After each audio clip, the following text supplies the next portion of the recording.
There are spaces within buildings that exist in a state of deliberate negation, rooms that appear on original blueprints but vanish from floor plans, corridors that maintenance staff navigate around without conscious thought, areas that building occupants learn to ignore through a process so gradual it feels like instinct rather than instruction. Calder Heights, a 14-story office building in the city's financial district, contained such a space, though most people who worked there would have struggled to articulate exactly what they were avoiding or why the avoidance felt necessary rather than merely habitual. The building itself was unremarkable from the outside, gray stone facade with rows of identical windows, constructed in the late 1960s during the period when architectural efficiency superseded aesthetic consideration, when buildings were designed to house the maximum number of workers in the minimum amount of distinctive space. It had been renovated twice, once in the 1980s when asbestos became liability, again in the early 2000s when building codes required accessibility upgrades and modern fire suppression systems. But certain elements remained from its original construction: the elevator shaft, the stairwell configuration, the basic structural logic that dictated how people moved through vertical space. Evan Rhodes noticed the absence on his first day, though "noticed" wasn't quite accurate. It was more that his attention snagged on something his conscious mind couldn't immediately process. He'd been standing in the elevator lobby on the ground floor, waiting with a handful of other employees for the morning rush of upward transit, when he'd glanced at the floor directory mounted on the wall. Standard corporate signage, brushed aluminum plate with black lettering listing which companies occupied which floors. Floors 1 to 3, retail and building services. Floors 4 to 6, various financial services firms. Floor 8, his new employer, a mid-sized investment advisory firm called Meridian Capital. Floors 9 to 14, law offices, consulting firms, a satellite office for a technology company. The directory listed 14 floors. But when Evan's mental accounting tried to match the list to the actual building height, tried to visualize the vertical space each tenant occupied, something didn't align. There should have been 15 distinct horizontal slices to account for ground level plus 14 floors above. But the directory showed only 13 occupied floors above ground level, jumping from 6 to 8 with no explanation for the gap. He'd assumed initially it was typographical error, that floor 7 had simply been omitted from the signage. But when the elevator arrived and he stepped inside, watching the digital panel above the door as they ascended, he saw the same pattern: 1, 2, 3, 4, 5, 6, 8, 9, the number 7 never illuminated. The elevator never paused between 6 and 8. Not a skipped floor in the sense of buildings that avoid the number 13 for superstitious reasons. Those buildings still had 13th floors, they just called them something else. This was different. This was absence treated as if it were perfectly normal, as if vertical space simply didn't exist in that particular location. Evan was 31 years old, recently hired as senior analyst at Meridian Capital after 4 years at a larger firm in another city. The position was lateral move professionally but came with better work-life balance and proximity to family he'd been living away from. He'd taken the job partly for practical reasons and partly because he was ready for change, for disruption to routines that had calcified into something comfortable but unsatisfying. New city, new building, new patterns to establish. He was observant by nature and by training. His work required attention to details other people missed, to patterns in financial data that revealed underlying trends or inconsistencies. This same quality made him particularly susceptible to noticing things like missing floor numbers, to finding his attention repeatedly drawn to absences and irregularities that most people would glance past without conscious registration. On that first day, Evan had mentioned the elevator's behavior to his new coworker Lena Chen, a woman in her late 20s who'd been with Meridian for 3 years and who'd been assigned to help him navigate the office's various unwritten protocols and social dynamics.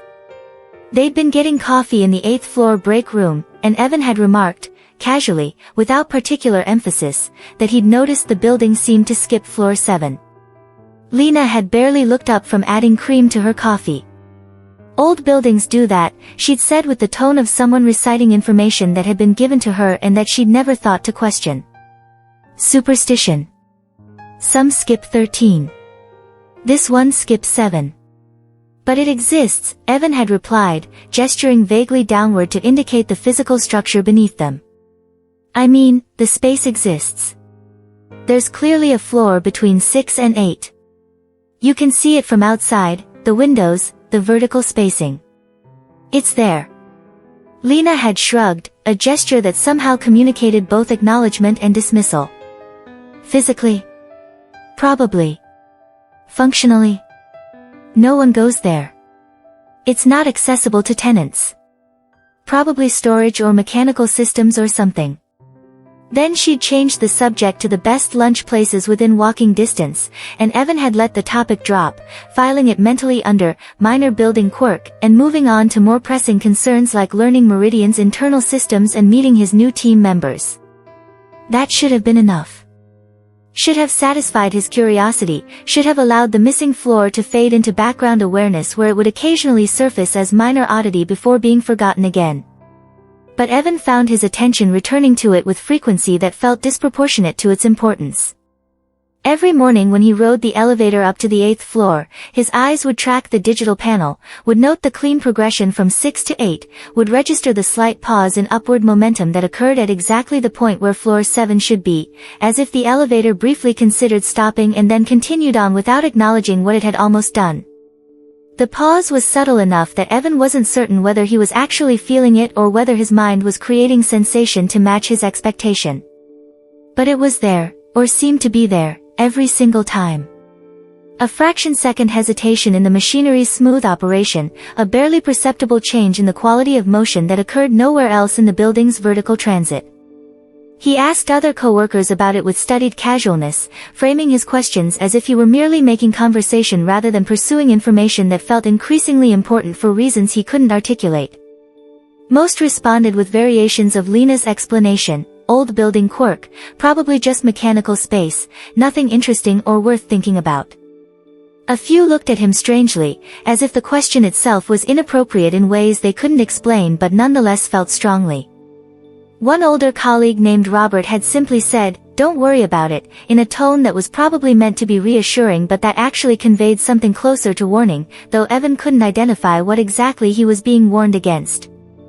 He'd considered going down to the building's management office on the 1st floor and asking directly about the 7th floor's purpose and accessibility. But some quality in his co-workers' responses, some subtle social pressure he couldn't quite identify, made him reluctant to pursue the question through official channels. Made it feel like the kind of inquiry that would mark him as problematic, as someone who didn't understand how to read social cues, as the new employee who couldn't let minor irregularities alone and just accept the building's functional reality without requiring complete explanation. So he let it rest.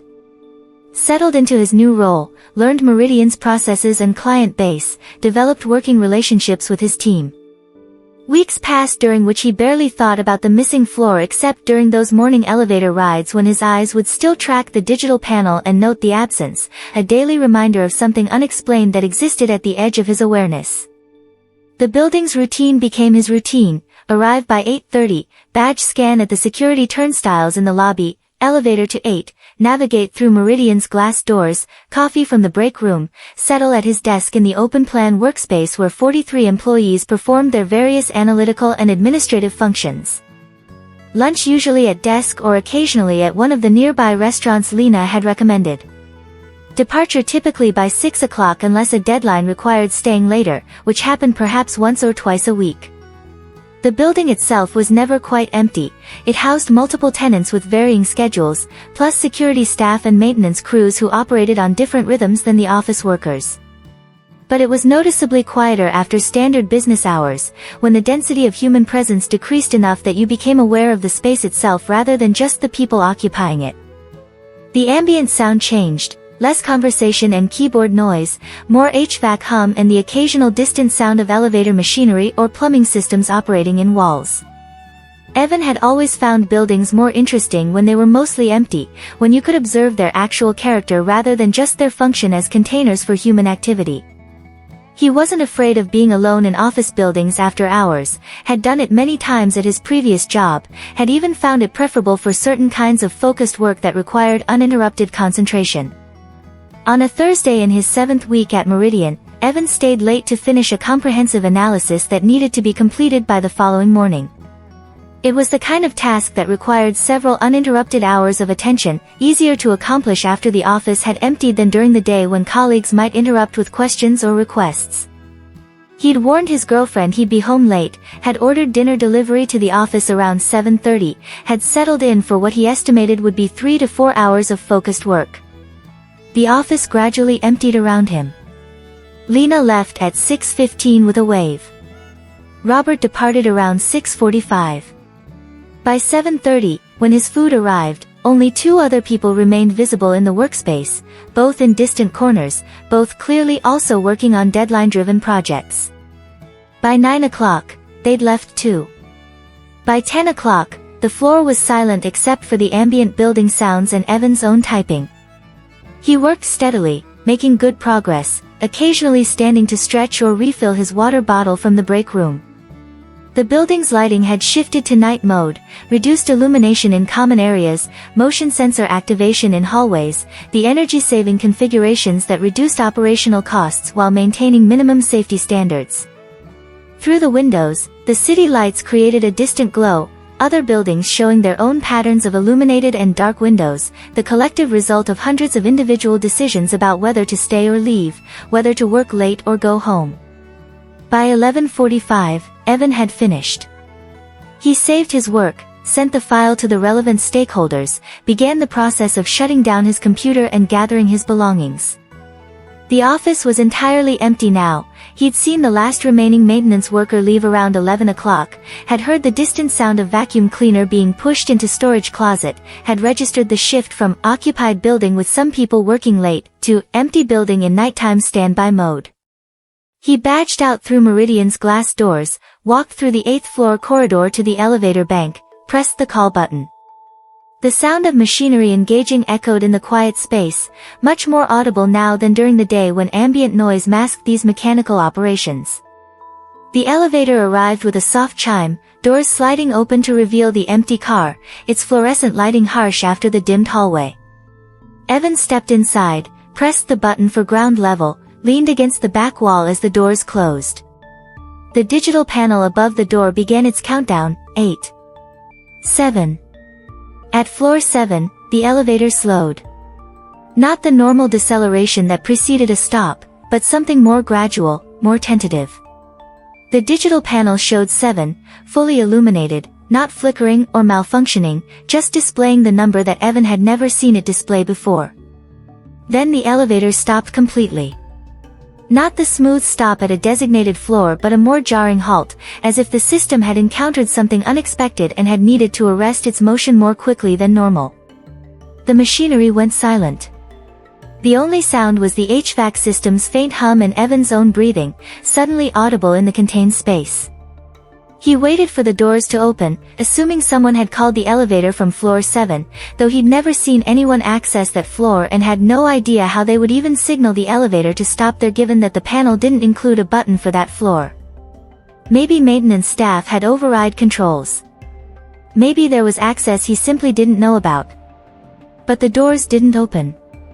Remained closed, reflecting Evan's image back at him in the polished metal surface, a man in business casual attire holding a laptop bag, expression showing the transition from mild confusion to something approaching concern. He pressed the ground floor button again. Nothing happened. Pressed the door open button. Still nothing. The panel continued to display 7, the number glowing steadily as if this were perfectly normal, as if the elevator regularly stopped at this floor. Then the panel flickered. Not a malfunction exactly, more like the digital display was being overridden, recalibrated, adjusted by some external input. The number 7 pulsed, brighter for a moment, then dimmer, then bright again, and as it did, the quality of light inside the elevator changed subtly. The fluorescent overhead seemed to cast shadows in slightly different angles, created contrast ratios that hadn't been there moments before. A soft chime sounded. Not the normal elevator chime that signaled arrival at a designated floor, that sound was higher, cleaner, designed to be pleasant and unobtrusive. This was lower, had an almost resonant quality that Evan felt as much as heard, as if the sound were vibrating through the elevator car's structure rather than just emanating from the speaker system. They opened halfway, far enough to see beyond them but not far enough to allow comfortable passage, and then stopped, as if waiting for Evan to make a decision. The space beyond the doors was wrong. Not dramatically wrong in ways that would have made it immediately identifiable as impossible or hallucinatory, but wrong in accumulated small details that created an overall impression of fundamental wrongness that Evan's mind couldn't immediately process into coherent understanding. The hallway beyond was darker than it should have been. Not completely dark, there was some illumination, enough to see the basic configuration, but darker than safety codes would permit, darker than emergency lighting should allow.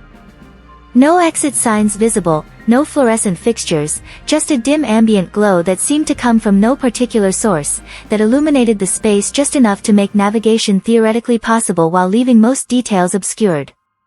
The carpeting was different. Not the industrial-grade commercial carpet that covered the 8th floor and presumably all other floors, gray with subtle pattern designed to hide stains and wear. This was older-looking, a deep burgundy color that might have been elegant decades ago but that now appeared faded and worn, the kind of carpet that belongs in upscale hotel from the 1970s rather than in modern office building. The pattern was more elaborate, organic swirls and flourishes that probably had seemed sophisticated when it was installed but that now just looked dated and vaguely oppressive. The walls were painted rather than covered in the neutral wallpaper textured material used elsewhere in the building. A color that might have been beige or might have been pale yellow, difficult to determine in the strange lighting, with visible signs of age, small cracks, discoloration where moisture had seeped through, slight warping that suggested the underlying structure had settled unevenly over time. The doors along the hallway were wooden rather than the steel and glass doors that marked office spaces on other floors. Dark wood with brass hardware that had tarnished to a dull green-black, each door identical to the next, no signage or numbering to indicate what lay beyond them. The doors were all closed, creating a corridor of repeating vertical rectangles receding into the dim distance, the perspective suggesting the hallway was longer than it should be given the building's actual dimensions. But more than any specific visual detail, what was wrong was the quality of silence.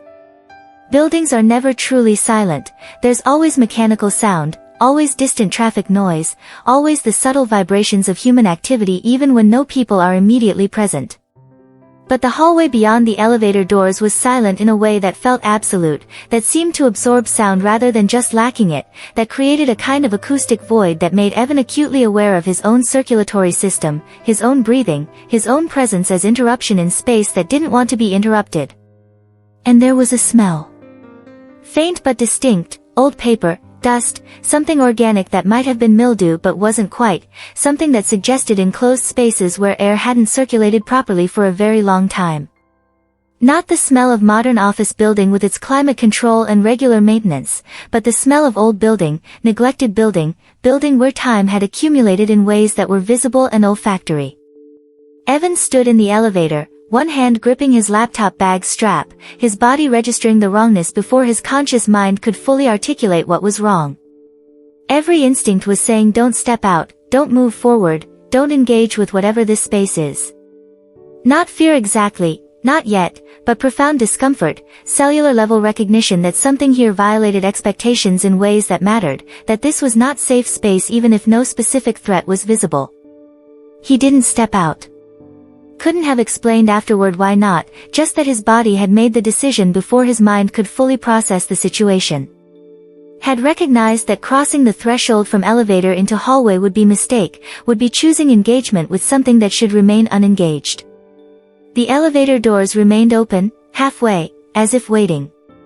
The hallway remained empty, silent, its darkness somehow expectant, as if the space itself were conscious and were waiting for Evan to make decision about whether to acknowledge it properly or retreat back to the building's normal operational reality. Evan reached out and pressed the button for floor 8. Conscious decision to go up rather than down, to move toward occupied space rather than toward ground floor and exit. Some part of him understood, without being able to articulate the reasoning, that descending past this floor might be more dangerous than ascending away from it. The elevator doors began closing immediately, as if his button press had released some mechanism that had been waiting for explicit instruction. They closed faster than they'd opened, faster than was probably safe according to standard elevator operation, moving with urgency that suggested the system itself wanted to contain him back within normal operational parameters, wanted to end this deviation from expected behavior. The doors shut with a soft sound that nevertheless felt definitive, final. The elevator jolted, not severely, but noticeably, as if the machinery were shaking off something that had briefly adhered to it, resetting itself to proper functioning. Then it began ascending, the digital panel showing 8, the motion smooth and normal, nothing about the ascent suggesting that anything irregular had just occurred. When the doors opened on floor 8, the lighting was normal. Bright fluorescent illumination casting everything in its familiar slightly harsh clarity. The hallway was the hallway he'd walked through 20 minutes earlier, industrial carpet, wallpapered walls, steel and glass doors with company names etched on them. The smell was normal, the neutral slightly chemical smell of modern office building with its cleaning products and climate control. Sound was normal, HVAC hum, distant traffic noise from the street below, the faint electronic buzz of security systems and emergency lighting, except when Evan checked his phone, the time showed 12:17 a.m. 23 minutes had passed since he'd entered the elevator on the 8th floor. The descent from floor 8 to floor 7 should have taken perhaps 5 seconds. The time he'd spent standing in the elevator with doors open, maybe 2 minutes, 3 at most. Even accounting for the return to floor 8, the total elapsed time should have been under 5 minutes. 23 minutes were missing. Unaccounted for. As if time itself had operated differently while the elevator was stopped, as if the space he'd been looking at had different temporal properties than normal space, as if whatever floor 7 was, it existed slightly askew from the rest of the building's space-time. Evan walked quickly through the 8th floor hallway to the stairwell, opting for stairs rather than waiting for the elevator to return. Descended 8 flights at a pace just short of running, driven by need to exit the building through direct physical motion rather than trusting mechanical systems that had just demonstrated they didn't always behave predictably. The stairwell was normal, concrete and metal, fluorescent lighting, the familiar echoing quality of enclosed vertical space. He could hear his own footsteps reverberating, could feel the physical effort of rapid descent, could trust that each floor he passed represented actual vertical distance traveled rather than something more ambiguous. Ground floor. Badge scan out through security turnstiles. Glass doors, night air, street with its sparse late-night pedestrian traffic. Normal. Real. Confirmably part of the world that operated according to expected rules. Evan walked to his car in the adjacent parking structure, got in, sat for several minutes just breathing, trying to integrate what had happened into some framework that made sense. System malfunction was the obvious explanation, elevator had stopped inappropriately, doors had opened on floor that wasn't supposed to be accessible, his perception of the space beyond had been distorted by dim lighting and unusual perspective. The missing time was harder to explain but not impossible, maybe his phone's clock had been wrong, maybe he'd simply lost track of time while standing in disoriented state, maybe his memory of the timeline wasn't accurate. But he knew these explanations were insufficient even as he tried to convince himself they were adequate. The space beyond those doors had been wrong in ways that weren't explained by lighting or perspective. The silence had been wrong. The smell had been wrong. The quality of wrongness had been too specific, too consistent, too coherent to be simple misperception. He drove home through empty late-night streets, mind cycling through the experience, trying to find stable interpretation. Failed. Lay in bed unable to sleep, his girlfriend breathing steadily beside him, the normal sounds of their apartment feeling precious and fragile, as if normal could be interrupted at any moment by something that operated according to different rules. The next morning, Evan arrived at work at his usual time, tired from insufficient sleep but functioning. The building looked exactly as it always did, gray stone facade, revolving doors, marble-floored lobby with its security desk and turnstiles. He badged in, exchanged nods with the security guard he saw most mornings, walked to the elevator bank with a handful of other early arrivals. When the elevator came and its doors opened, Evan hesitated fractionally before entering. The car was normal, fluorescent lighting, digital panel showing ground floor, mirrored walls reflecting the small crowd of people waiting. He stepped inside, positioned himself near the back corner, watched as others pressed their floor buttons, 4, 6, 9, 11, 8. The elevator ascended.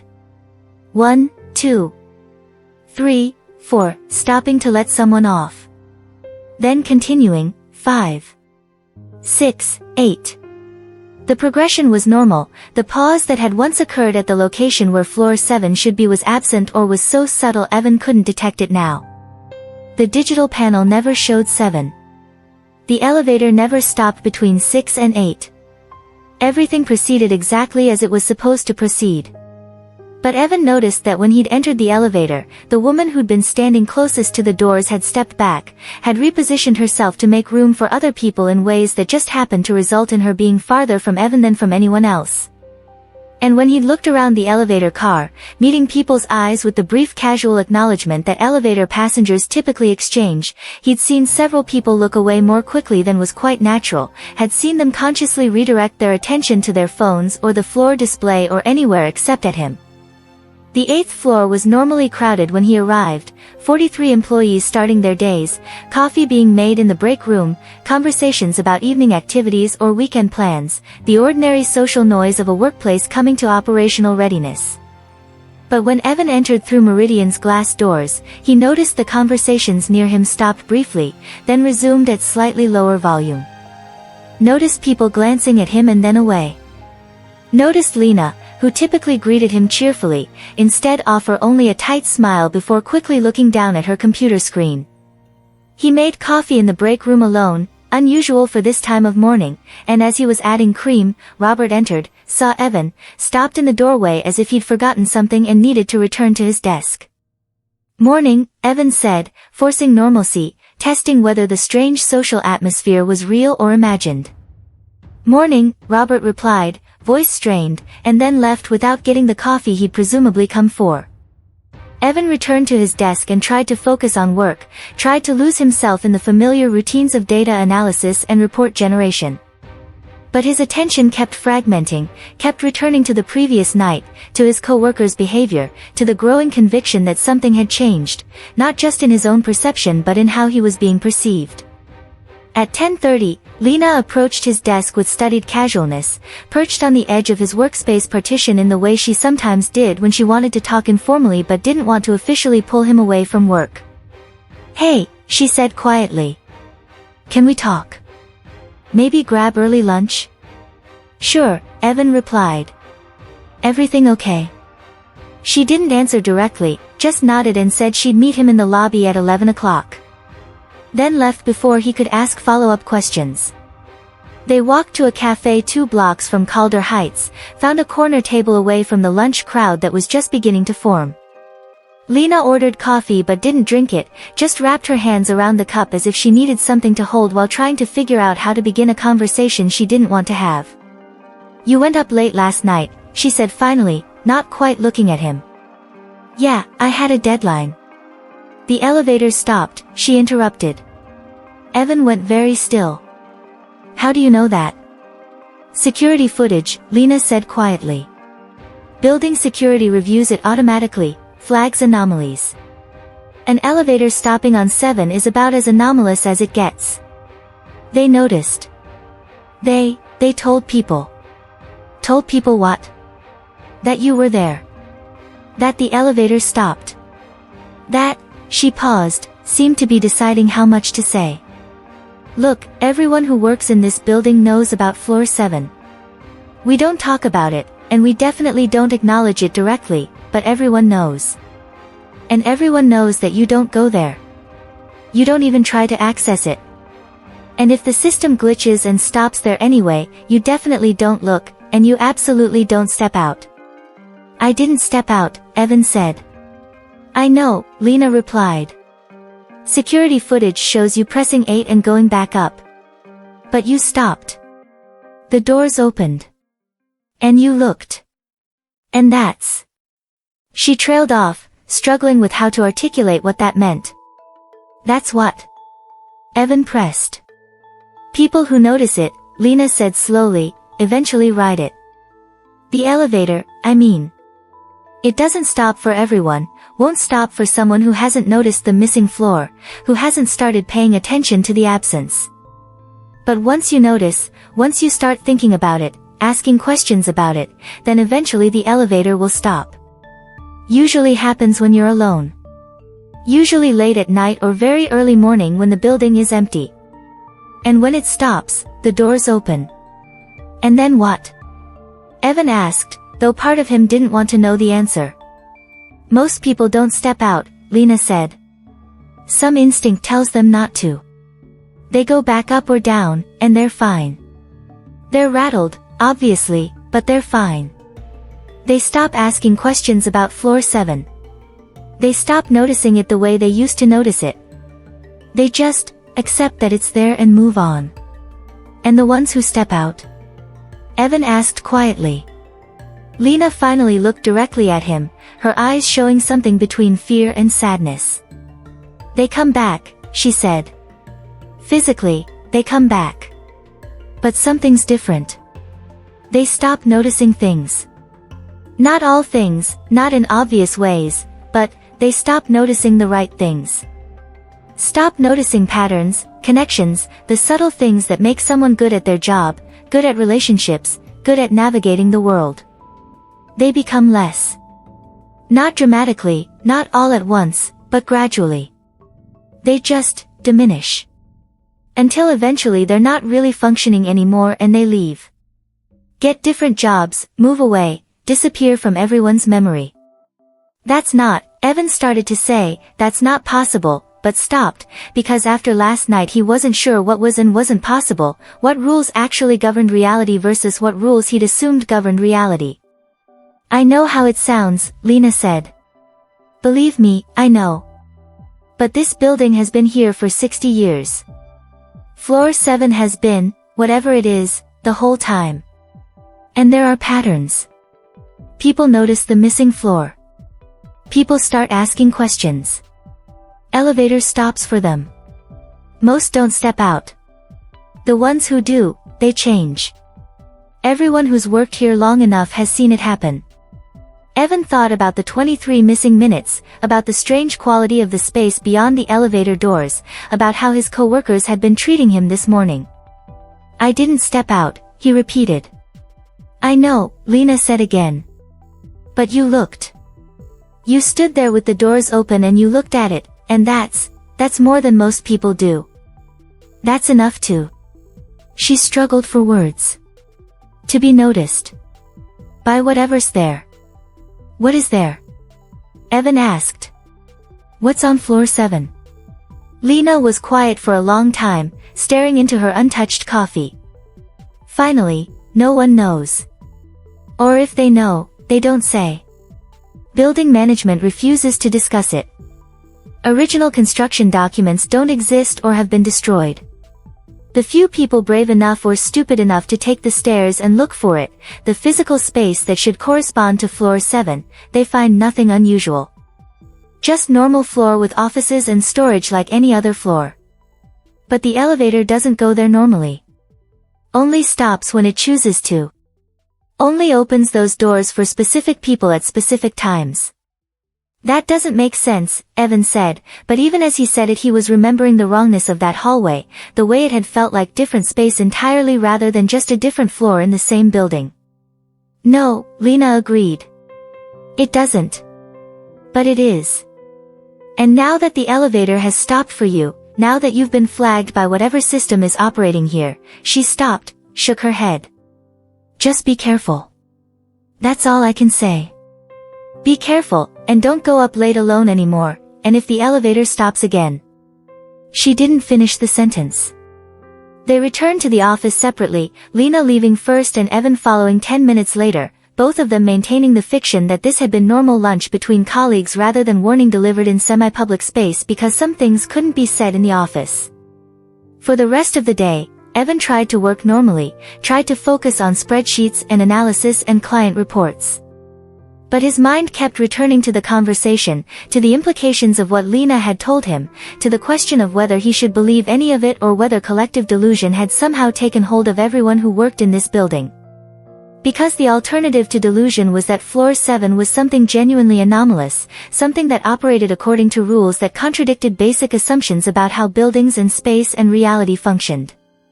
And accepting that meant accepting that his understanding of the world was fundamentally incomplete, that there were phenomena he'd never encountered or imagined, that the normal reliable world he'd been navigating for 31 years had cracks in it, gaps where different rules applied. That night, Evan took the stairs. 8 flights down, his legs burning by the time he reached ground floor, but concrete and physical exertion felt safer than trusting elevator systems that might stop where they shouldn't. The stairwell was well lit, clearly marked with floor numbers at each landing, no ambiguity about vertical position or spatial relationship to the building's other areas. At the 6th floor landing, Evan paused. Stood looking at the door marked with a large 6, and then looked down at the stairs that continued downward. Between 6 and ground level, there should be 5 floors, 5, 4, 3, 2, 1. He counted the visible flights of stairs descending into the space below. 5 half flights to the next landing, which should be floor 5. Then 5 more to what should be floor 4. Pattern continuing. He descended slowly, counting carefully, paying attention to the markings at each landing.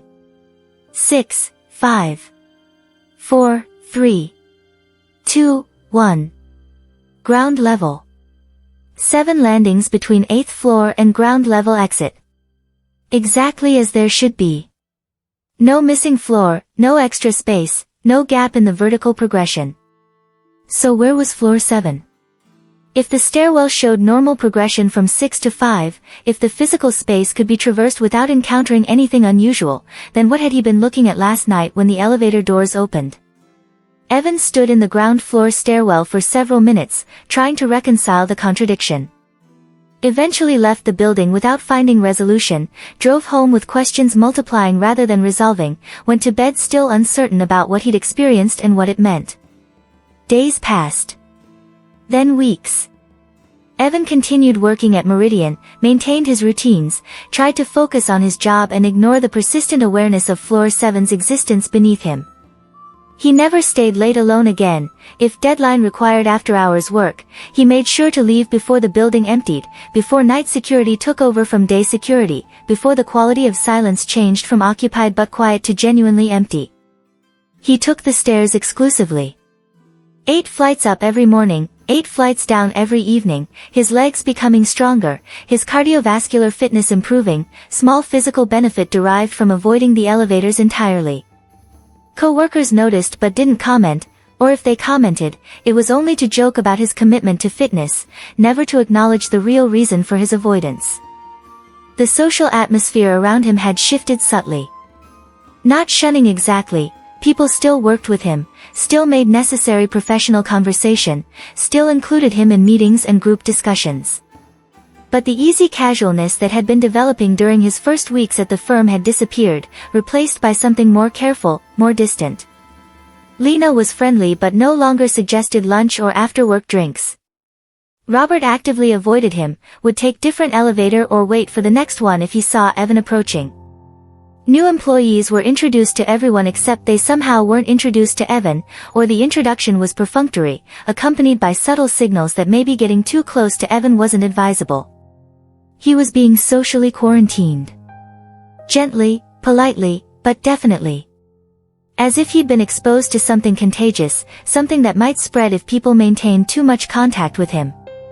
As if Floor 7's attention, whatever that meant, was something that could be transferred, that required caution and distance from anyone it had touched.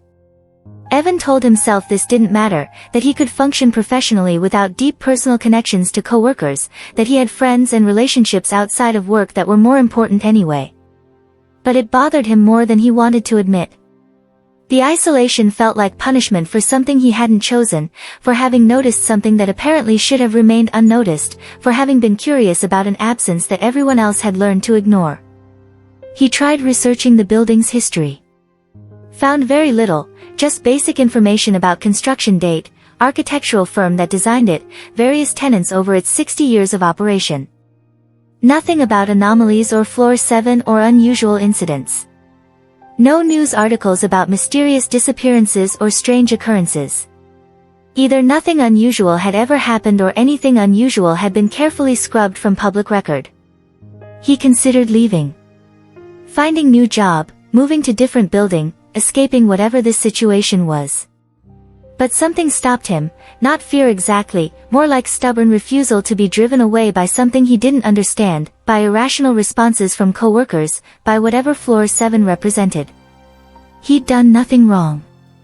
Had simply been curious, had noticed an obvious inconsistency, had looked at something when the opportunity presented itself. Why should he have to leave because of that? But as weeks accumulated into second month since the incident, Evan began noticing changes in himself that disturbed him more than the social isolation did. He was having trouble concentrating, not severely, not in ways that prevented him from doing his job, but noticeably. Would start analyzing a dataset and find his attention drifting, would look at his screen and realize several minutes had passed without his making any progress. Would be in meetings and realize he'd missed entire sections of conversation, his mind having wandered somewhere else while people talked. He was forgetting things. Small things initially, where he'd put his keys, whether he'd responded to a particular email, details of conversations from earlier in the day. Then larger things, deadlines he normally would have tracked carefully, client information he should have retained, patterns in data that he normally would have noticed immediately. His work was still adequate, hadn't degraded to the point where anyone was commenting on it, but it wasn't at the level he knew himself capable of, wasn't meeting his own internal standards. And he was noticing less. The irony wasn't lost on him. He'd gotten into this situation by noticing too much, by paying attention to an absence that should have been ignored, and now he was losing the ability to notice things generally. Details that would have caught his attention before now slipped past. Patterns that should have been obvious required much more conscious effort to detect. The world was becoming flatter, less dimensional, as if his capacity for observant engagement was slowly draining away. Was this what Lena had meant? People who step out stop noticing the right things. But he hadn't stepped out. Hadn't crossed that threshold from elevator into hallway. Had only looked, had only stood there for however long with the doors open and the wrong space visible beyond them. Maybe looking was enough. Maybe Floor 7 didn't require physical entry to affect people, only attention, only acknowledgement, only the willingness to observe what should remain unobserved. Evan tried to convince himself he was imagining the changes, that stress and anxiety about the situation were creating cognitive issues that would resolve once he calmed down and moved past the initial incident. But he couldn't quite believe this explanation. The changes felt too specific, too consistent with what Lena had described, too aligned with a pattern that apparently many previous people had experienced. He was diminishing. Gradually, subtly, but definitely. Becoming less capable, less engaged, less himself in ways that would eventually make him unable to function in his current role, would eventually force him to leave just as apparently others had left before him. And there was nothing he could do to stop it. No intervention he could make, no way to reverse whatever process had been initiated when he'd stood in that elevator looking at impossible space that shouldn't exist. 3 months after the incident, Evan stood in his apartment looking out the window at the city, at the distant building where Floor 7 existed in its state of deliberate absence, and understood with sudden clarity what was happening. Floor 7 wasn't just strange architectural artifact. Wasn't just urban legend or collective delusion among building's occupants. It was something that actively operated, that maintained itself through specific mechanisms, that preserved its own existence by affecting anyone who noticed it too directly. The people who stepped out, who actually crossed that threshold, they bore the full effect. Were changed completely, lost themselves entirely to whatever Floor 7 was or did or represented. But even the people who only looked, who only noticed, who only stood at that boundary and observed, they were affected too. More slowly, more subtly, but just as certainly. Floor 7 was protecting itself. Was defending its existence by diminishing anyone who might reveal it, might describe it, might make it too visible to ignore. By reducing their capacity to notice patterns, to retain information, to communicate effectively about what they'd observed, Floor 7 ensured its own continued obscurity. Made certain that even people who encountered it directly would gradually become unable to convey what they'd encountered in ways that would be believed or understood. This was why building's occupants had learned not to talk about it, why official records didn't exist, why the social code around Floor 7 was so strict. Everyone who worked in the building long enough saw the pattern, notice the floor, get stopped by the elevator, look or step out, gradually diminish until you can no longer function and you leave. The survivors were the ones who'd learned to ignore it from the beginning, who'd never paid enough attention to trigger the elevator's interest, who'd accepted the absence without investigating it. Evan understood now that he had two choices. He could leave, find new job, move to different building, try to escape floor 7's influence before it progressed too far. Maybe leaving would stop the diminishment. Maybe distance would allow him to recover, to rebuild the observational and cognitive capacities he was losing. Or maybe the effect was irreversible, would continue regardless of his physical location, would follow him until he'd been reduced to someone incapable of the level of engagement that had once defined him. Or he could stay. Could accept the diminishment, could allow floor 7 to complete whatever process it was implementing, could see what happened when the reduction reached its endpoint. Maybe that endpoint was just mediocrity, transformation from highly competent professional to merely adequate one. Maybe it was something worse. He didn't know. Couldn't know without experiencing it. And that uncertainty was itself part of floor 7's mechanism, the not knowing, the impossibility of getting clear information from anyone who'd been through the complete process because by definition anyone who'd been through it was no longer capable of coherently describing it. Evan continued looking out the window at the building that contained floor 7, at the physical structure that was simultaneously exactly what it appeared to be and something much stranger than conventional architecture could explain. The digital panel in every elevator would continue its progression, 5, 6, 8. People would continue noticing the absence or not noticing depending on their level of attention. The elevator would continue stopping for those who noticed, would continue offering them choice about whether to look or step out or retreat to floors that operated according to normal rules. And floor 7 would continue existing in its state of deliberate negation, there but not there, accessible but not accessible, real but not quite real in the way other floors were real. Protected by its own effects, defended by what it did to anyone who noticed it, sustained through the diminishment of anyone who might have revealed it. Evan understood all this with terrible clarity. And understood that understanding it changed nothing. That floor 7 would continue affecting him regardless of what he knew or didn't know about its mechanisms. That knowledge wasn't protection and never had been. The building stood in the distance, ordinary gray stone facade, 14 floors visible from outside, 13 floors accessible to normal operation, one floor that existed in the gap between 6 and 8, doing what it did, operating how it operated, waiting for the next person whose attention would flag them as someone to be noticed in return. Evan turned away from the window.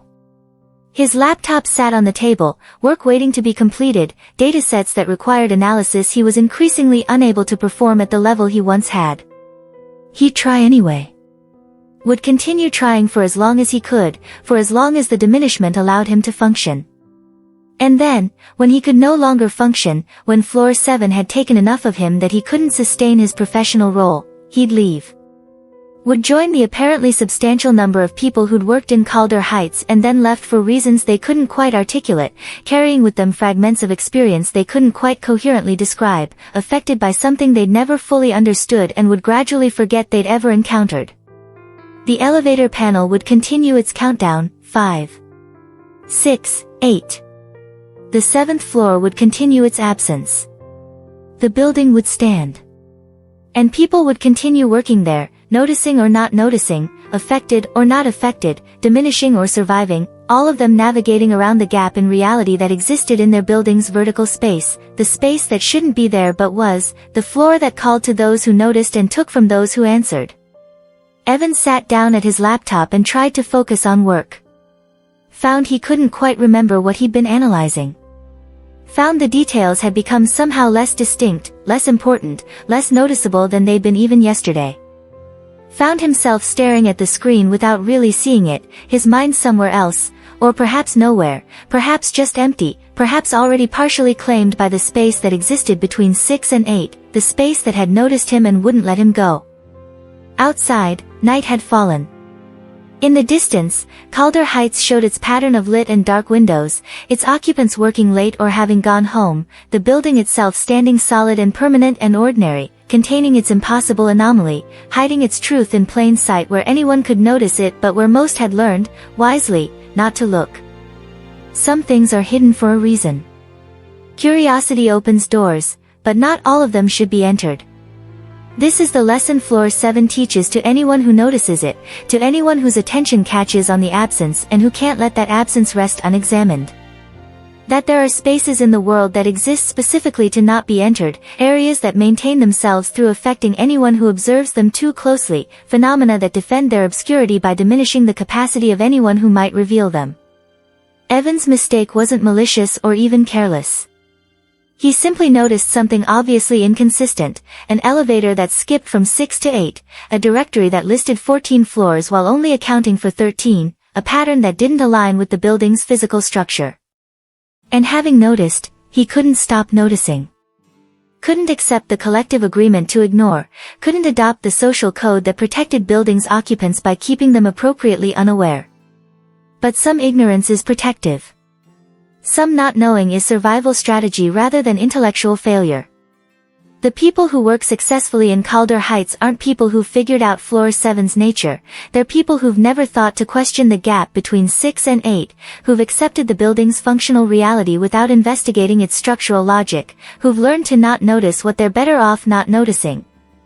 This is a lesson that extends beyond Floor 7, beyond Calder Heights, beyond this particular story.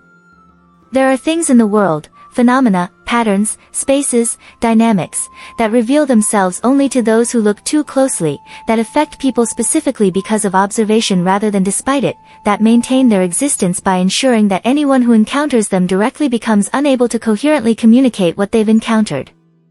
And the call to action, if there is one, if it's appropriate to suggest action in the face of something that specifically punishes action, is to develop wisdom about when to pursue understanding and when to accept mystery. To cultivate discernment about which absences should be investigated and which should be left alone.